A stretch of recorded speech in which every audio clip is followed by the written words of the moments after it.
I have a question for you to start things off today. And it's the kind of question that if you ask it at a polite dinner party, the room just goes dead silent. You can hear a pin drop. Are you ready? I am always ready for the uncomfortable questions. Lay it on me. Okay. We look at the history of the world, specifically the last 2,000 years or so, and what do we see? We see an endless, bloody reel of conflict between the three great monotheistic faiths: Judaism, Christianity, and Islam. Yeah. Wars, crusades, terrorism, geopolitical fracturing, borders drawn in blood. I mean, it's basically the background noise of Western history. It really is the wallpaper of our civilization. Right. We are so used to it, we barely even notice the pattern anymore. Exactly. And the standard narrative, the one we're all taught in school, the one on the news, is that these are tragic misunderstandings. We're told we have three different groups, worshiping three completely different versions of God, fighting over three different sets of rules. It's just a tragedy of errors, a really long, really sad mistake. Right. The whole if only they understood each other idea. But the stack of papers you brought today, these essays from Access to Truth by M.S.R, they argue something completely different. They suggest that this isn't a mistake at all. No, they don't pull any punches at all. They flip that entire narrative completely on its head. The argument here is, what if the conflict isn't a bug?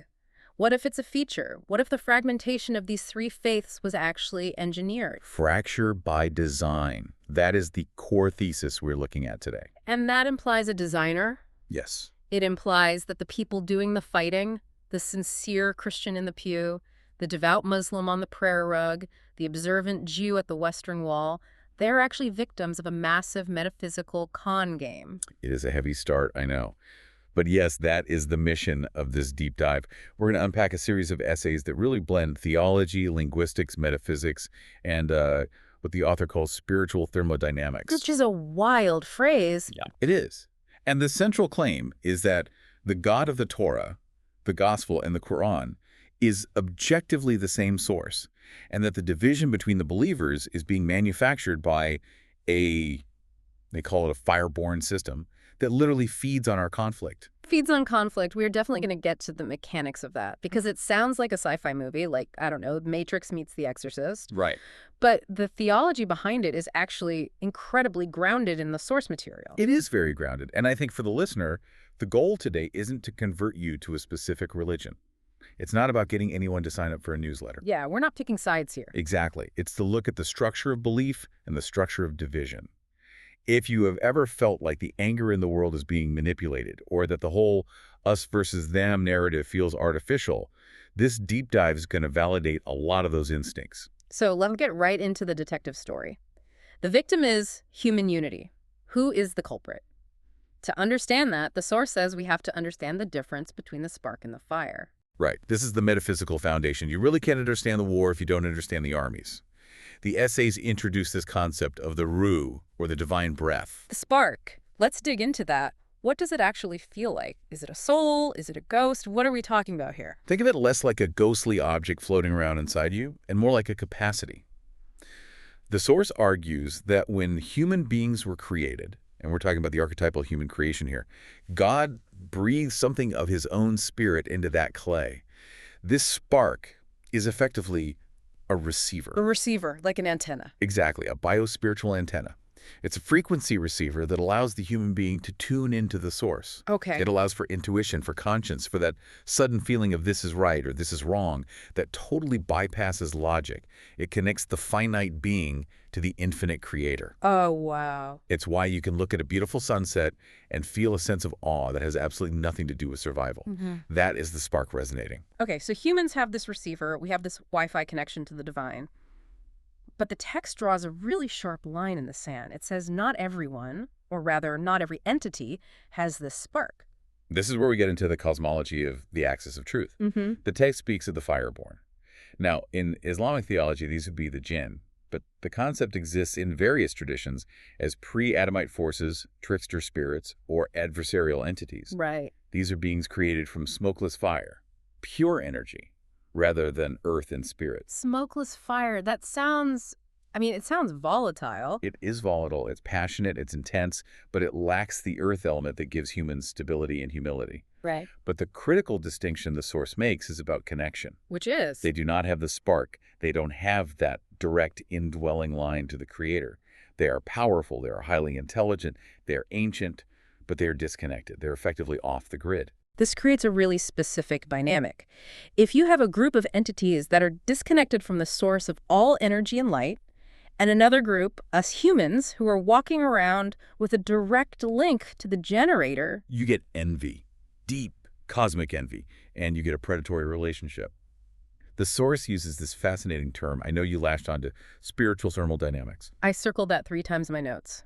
It sounds like physics for the soul. It is physics, just applied to metaphysics. The argument is this. The fire-born system and the hybrid elites that serve it on Earth are essentially cold-blooded. Okay. They cannot generate their own spiritual warmth. They cannot generate light. So they need a power source. They need a battery. And we are the battery. Our conflict is the battery. Yeah. This is the crucial insight. The source argues that when humans with the spark are at peace, when they're aligned with the Creator and with each other, they generate a cool light. It's stable, it's protective, it actually repels these negative entities, it burns them. Like sunlight to a vampire. A little bit, yeah. But when we fight, when we hate and we fall into tribalism, that spark distorts. It creates heat instead of light. It creates chaotic emotional energy, rage, fear, pride. And the Force explicitly says, division provides the oxygen for the fireborne system. That is a terrifying thought. So if I'm a Christian and I spend my day hating a Muslim, or I'm a Jew and I spend my day fearing a Christian, I'm not defending my God. I'm feeding the enemy of my God. Precisely. You are generating the exact frequency that the system needs to survive. You are bringing them lunch. The text calls this the anatomy of division. It suggests that the entire geopolitical and religious history of conflict hasn't been about truth at all. It's been a harvest. A harvest of energy. I mean, that recontextualizes everything. The Crusades weren't a holy war. They were a banquet for these entities. Exactly.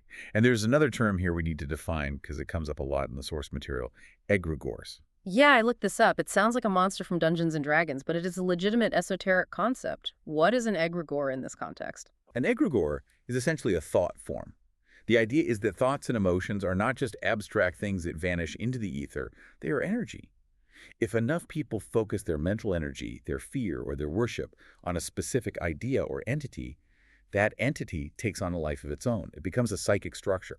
So if 1 million people are terrified of a specific enemy, that collective fear creates a sort of a cloud. A hungry cloud. A cloud that wants to stay fed. So these egregores, which the source claims are tools of the fireborne system, they actually manipulate events to ensure the fear continues. They need the rivalry between religions to stay hot. Because if it cools down... If everyone just realized, hey, wait a minute, we're all worshiping the same God, the energy flow stops, the egregore starves, the system suffocates. That is why the text says, when the sincere unite, the spell breaks. Wow. It's not just a poetic sentiment about holding hands and singing Kumbaya. It's a tactical dismantling of the enemy's power grid. That completely reframes the US versus them mentality for the listener. The enemy isn't the guy across the street with the drained holy book. The enemy is the architect who benefits from you throwing rocks at that guy. Their enemies are not each other. Their enemies are the unseen architects who feed upon division. That is a direct quote from the essays. And it changes the battlefield completely. You aren't fighting for territory, you're fighting for your own frequency. Okay, so if the us in this scenario is anyone with a spark, anyone trying to connect to the Creator, then we have to address the God part of the equation, because the system relies on us believing that the Jewish God, the Christian God, and the Muslim God are basically rival CEOs of competing corporations. Right. My God can beat up your God, or my God is the real one, yours is an imposter. Exactly.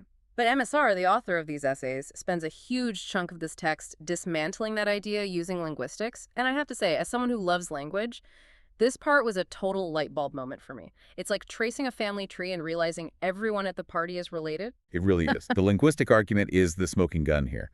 If you strip away the politics and just look at the words, the argument for division just completely falls apart. The source takes us back to the Semitic roots.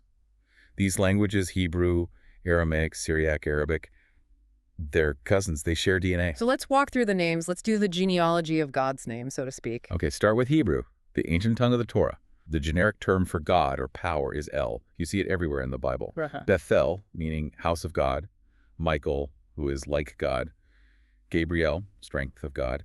Then you have the plural of majesty, Elohim. Right, standard biblical terminology. In the beginning, Elohim created the heavens and the earth. Exactly. Now, move forward in time to Aramaic. This is crucial because this is the language Jesus actually spoke. He didn't speak King James English. He didn't speak Latin. He spoke Aramaic. Right. When Jesus was on the cross, in his moment of greatest agony, he cried out, Eli, Eli, lama sabachthani, or in some dialects, Ilahi.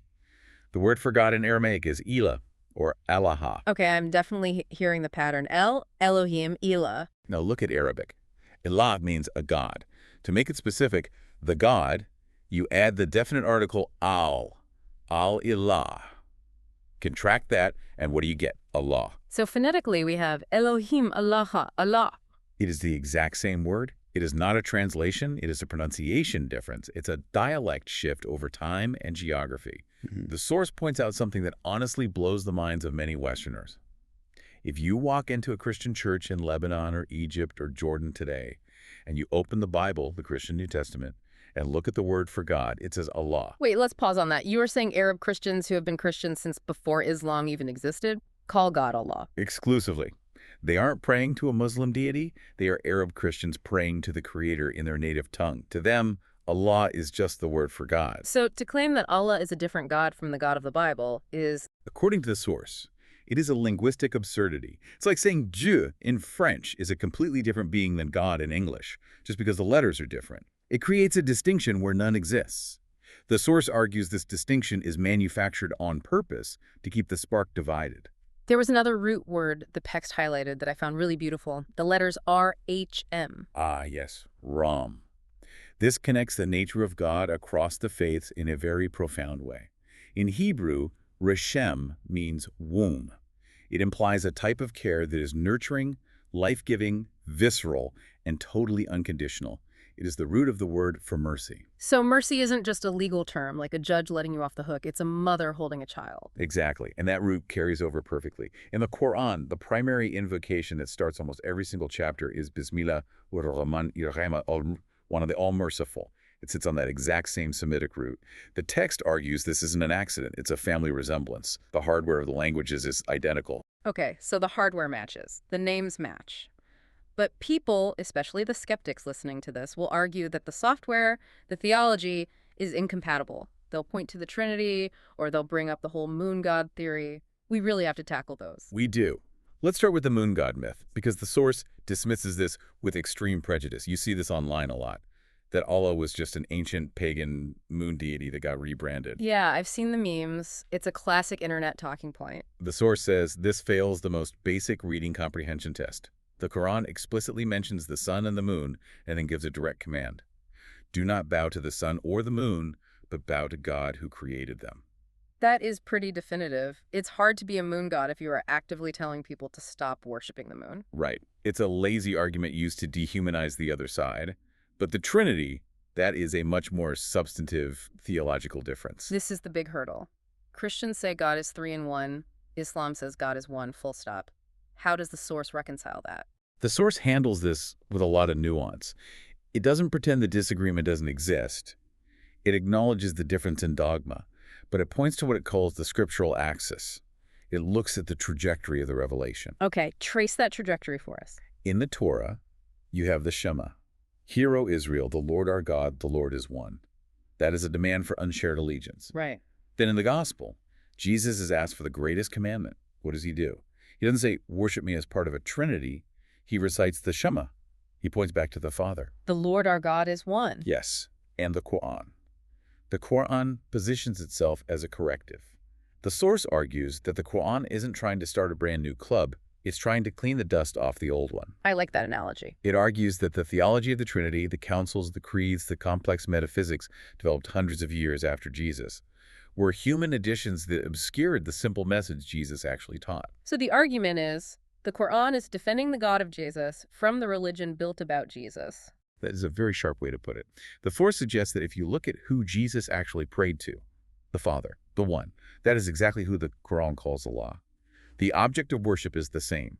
The dispute is about the nature of the messenger and the metaphysics of the connection. But the source is identical. And what about the name Yahweh, the Tetragrammaton? Critics always say, if it's the same God, why doesn't the Quran use the specific name YHWH? This is one of the most insightful parts of the text for me. It asks a counter question. Did the Jews use the name YHWH? Well, historically, no. not in common speech. They stopped saying it out of reverence. They used Adonai or Hashem. Exactly.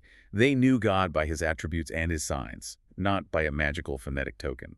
The source argues that the Quran honors this exact pattern. It doesn't use the four-letter name, but it fills the horizon with attributes: the merciful, the mighty, the wise, the creator. It argues that insisting on specific proper name is confusing the map with the terrain. Confusing the map with the terrain. That is a perfect bridge to our next section. Because the source makes a really provocative statement that might ruffle some feathers. It says, religion is a system built by human beings. God is not. This is where the text moves from theology to social critique. And it cuts deep. It distinguishes between the institution and the reality. Break that down. The institution has uniforms. It has borders. It has gatekeepers who charge a toll. It has us versus them. It has politics. Right. The reality is, like, God has absolutely none of that. God is accessible to the sincere heart instantly, without a middleman. It feels like the text is validating that modern feeling so many people have of being spiritual but not religious. In a way, yes. But it is not letting you off the hook to just do whatever you want. It's warning that religion itself can actually become an idol.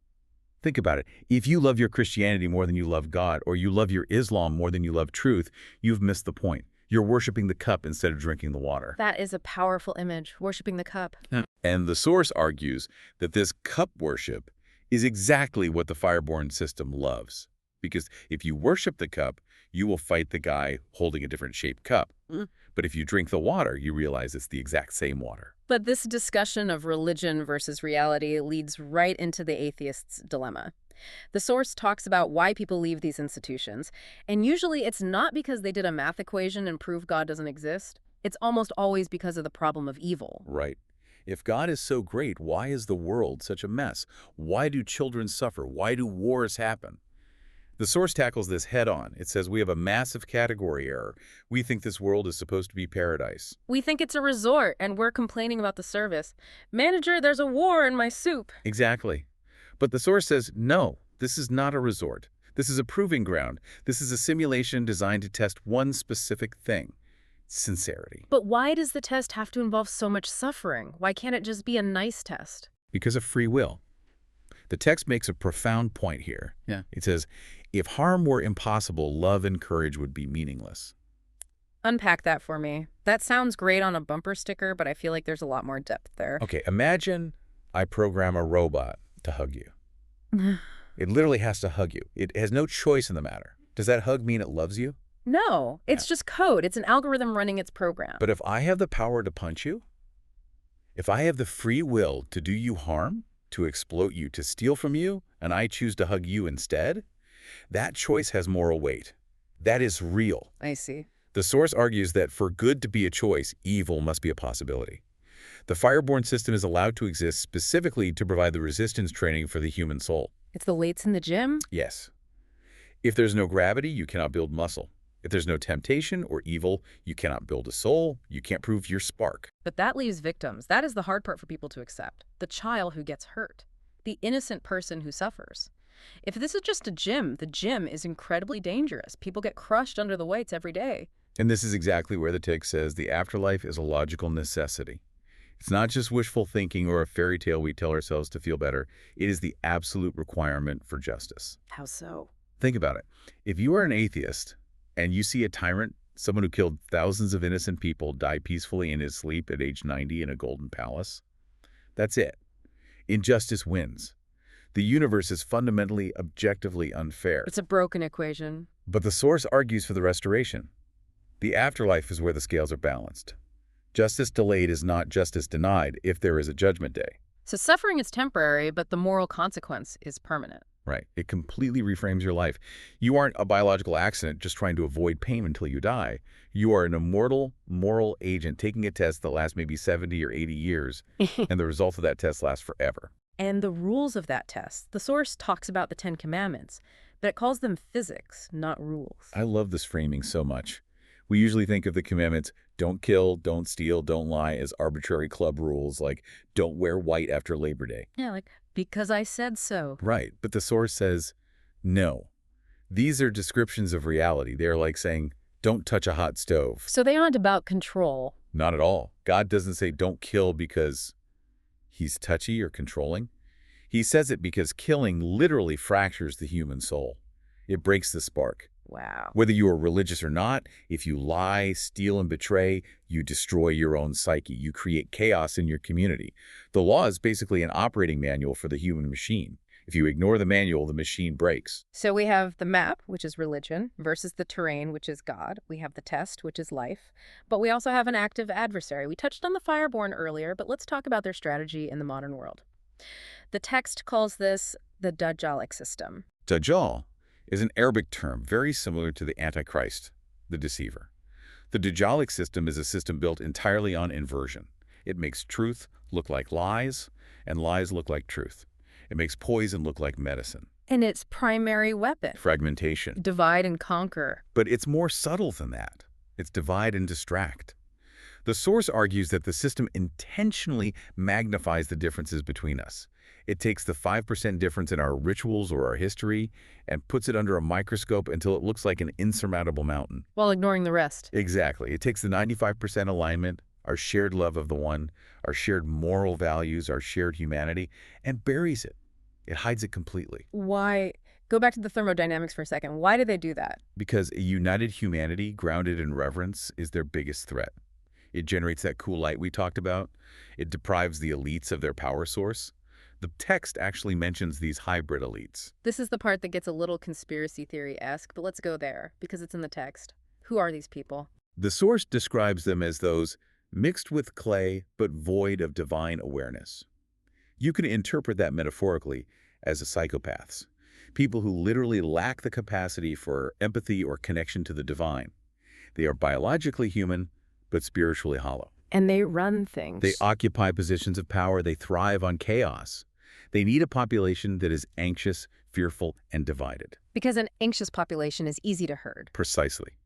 If you are terrified of the Muslims coming to get you, or the Zionist plot, or the Christian nationalists, you aren't looking at the guy who is robbing your bank account. You aren't looking at the spiritual vacuum in your own life. You are fixated on the boogeyman. It's misdirection. Yes. The system relies on apathy and forgetfulness. It wants you asleep at the wheel or fighting over the radio station while the car drives straight off a cliff. But there's a glitch in their system. The source insists on this. The human element, the spark itself. The source points out something really beautiful and hopeful. Ordinary believers often recognize each other. What do you mean? Have you ever met someone from a totally different culture? Maybe they don't even speak your language well, but you look in their eyes and you just know. You think, this is a good person. This is a person of God. Absolutely. You feel that vibe, that resonance. It happens in airports, in taxis, in waiting rooms. That is the spark, recognizing the spark. It totally bypasses the dogma. It bypasses the media programming. The system spends billions of dollars to build walls, but two sincere people can dismantle that wall in 5 minutes of honest conversation. The spark recognizes the spark. That is such a powerful image. It suggests that the unity is already there. We just have to stop letting the system cover it up. It suggests that the unity is the reality and the division is the illusion. So if we know the game, how do we win it? The source offers a path forward. And it starts with a redefinition of the word Islam. Now, this is going to be a curveball for some people listening. It is, but stick with the linguistics. In the West, Islam is a noun. It's a box on a census form. It's a team jersey. It's them. But the source argues that in the Quran, Islam is a verb. It primarily means submission or alignment with truth. It's an action. So it's a state of being, not just a cultural label. Exactly. The source argues that Abraham, Moses, and Jesus were all in Islam. Not because they were Muslims in the modern sense. They didn't read the Quran. It didn't exist yet. But because they were aligned with God. They were in a state of surrender to the divine. That is a radical implication. It is. The implication is that you can be in a state of alignment. You can be Muslim in the eyes of God, even if you don't wear the cultural skin of the religion. So a Christian who is truly following the teachings of Jesus, loving their neighbor, submitting to God, is in a state of Islam. Linguistically and spiritually, yes. God looks at the heart, not the ID card. The path forward is Islam as a trajectory of the soul. It's about moving toward the light. And the litmus test for this alignment isn't how long your beard is or how often you go to church. It's the golden rule under pressure. The golden rule is easy when things are good. I'll be nice to you if you're nice to me. That's just commerce. That's a transaction. Right. But the source quotes the Quran.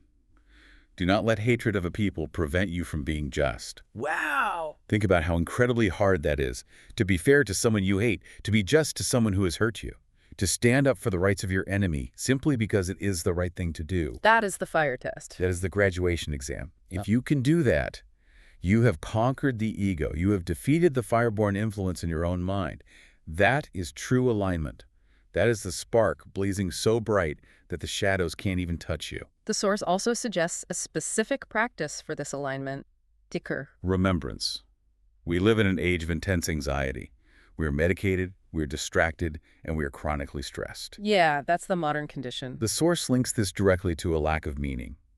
If you think you are just space dust in a random universe, of course you're anxious. You are untethered. Dhikr, remembering the Lord within yourself, humbly and quietly restores scale.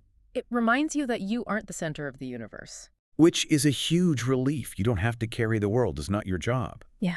But it also reminds you that you are not abandoned. You are held. You are seen. You are part of a plan. That is so grounding. And the beauty of the source's argument is the simplicity. You don't need a priest. You don't need a temple. You don't need a subscription service or an app. Just the human heart and the Creator. It is a complete democratization of the spiritual connection. We have covered a massive amount of ground today. We started with the metaphysics of the spark and the fire, the idea that we are receivers in a cosmic war. We traced the linguistic unity of God across Hebrew, Aramaic, and Arabic, realizing that the labels hide the exact same name. We looked at how religion can obscure reality and how a parasitic system feeds on our manufactured divisions. It's a lot to take in. It really demands that you step back from the daily news cycle and look at deep time. It demands you look at the soul of the person next to you, not just their politics. So what is the final takeaway? What does the listener actually do with this information? The takeaway is that you are being played, but you have the power to stop the game. The divisions that seem so concrete, Jew versus Muslim versus Christian, are smoke and mirrors designed to keep the spark weak. Right. The source offers this final invitation, and I want to read it because it's incredibly beautiful. Let the Hebrew speaker say Elohim. Let the Christians say God. Let the Muslims say Allah. And realize they are calling the exact same number. Let all refuse to make a man into a god or to reduce God to an emblem of a faction. It's a call to a rebellion, but not a rebellion in the streets with signs and shouting, a rebellion of the heart. I want to leave the listener with this provocative thought. We spend so much energy defending our team. We worry about who is right and who is wrong. But if the system, these unseen architects, these fireborn forces, spend so much energy trying to make you hate people of other faiths, then your hatred must be extremely valuable to them. It must be their food. Exactly. So what kind of power would be unlocked if you simply refuse to feed them? What if the ultimate act of rebellion isn't abandoning your faith, but realizing you are on the same team as the person you were told was your enemy? If you stop fighting, the fireborn starve, and the spark becomes a blaze. That's the thought for today. Who are you feeding? This has been a deep dive into the unity of the spark. Keep your signal clear. Truth belongs to God, not the system. Until next time. See you in the next deep dive.